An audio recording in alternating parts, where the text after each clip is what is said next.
আমি একজন ছাত্র। এর ইংরাজি আই অ্যাম অ্যা স্টুডেন্ট। এটা শুনে শ্রোতা যদি বলে আমিও, অর্থাৎ সেও একজন ছাত্র।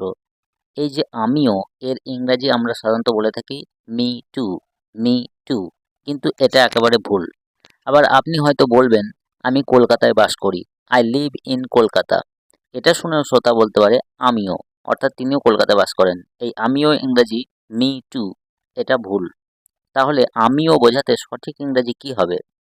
ওয়েলকাম ফ্রেন্ডস, আমাদের টুকটাক ইংলিশে আজকের আলোচনা বিগ মিস্টেকস ইন ইংলিশ এবং এর কারেকশন।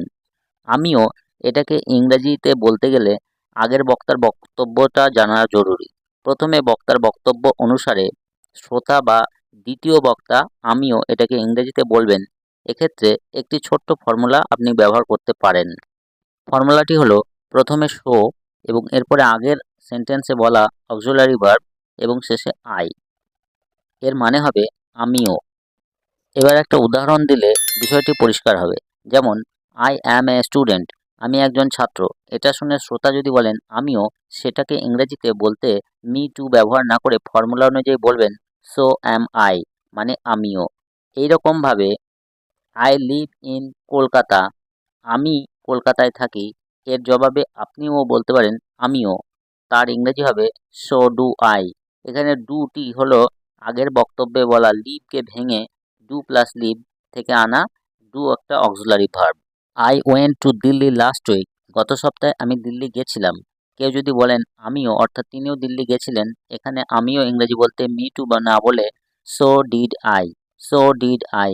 এখানে ডিড হয়েছে কারণ ওয়েন্টকে ভেঙে ডিড প্লাস গো, অর্থাৎ এখানে ডিড হচ্ছে auxiliary verb. I can drive the car, আমি গাড়িটা চালাতে পারি। আমিও, অর্থাৎ তিনিও গাড়ি চালাতে পারেন বললে ইংরেজিতে বলবেন so can I, so can I. I have been to London, আমি লন্ডনে গিয়েছি। উত্তরে আপনিও গিয়েছি অর্থাৎ আমিও বলতে আপনি বলবেন so have I, so have I. I would go there, উত্তরে আপনিও বলবেন যে so would I, so would I. আবার আমি কি আপনাকে কল করতে পারি, ক্যান আই কল ইউ, বললে এটা ভুল হবে, কারণ ক্যান বসে এবিলিটি বা সামর্থ্য বোঝাতে, আর এক্ষেত্রে পারমিশন চাওয়া হচ্ছে, তাই ক্যানের পরিবর্তে মে ব্যবহার করে বলতে হবে may I call you, may I call you, আমি কি আপনাকে কল করতে পারি। Please reply back to my message, দয়া করে আমার মেসেজের জবাব দেবেন।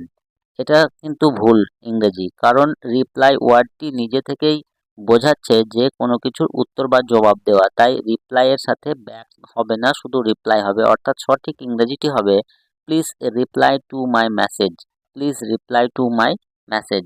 তো এই ছিল আজকের ভিডিও কেমন লাগলো কমেন্টে জানাবেন। আর চ্যানেলে নতুন হয়ে থাকলে টুকটাক ইংলিশ চ্যানেলকে সাবস্ক্রাইব করে পাশে থাকা বেল আইকন প্রেস করে নোটিফিকেশন অল করে রাখবেন। ধন্যবাদ।